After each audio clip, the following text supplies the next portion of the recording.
মূলত আমাদের ইউনূস স্যার ক্ষমতায় আসার পর আমাদের ভারতীয় উপমহাদেশের ভিতর বিরাট একটা পরিবর্তন দেখা যাচ্ছে।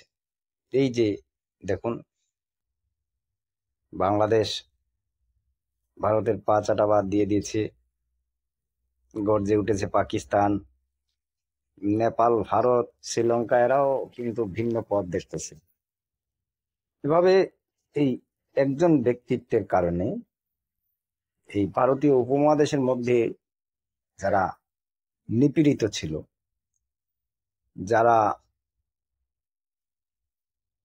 ভয়ে ছিল, যাদের বাক স্বাধীনতা ছিল না, যারা বলতে চেয়েও বলতে পারেনি,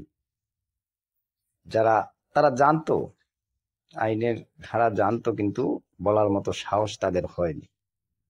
কিন্তু সেই পথ দেখিয়ে দিয়েছেন আমাদের শ্রদ্ধেয় স্যার ডক্টর মোহাম্মদ ইউনূস।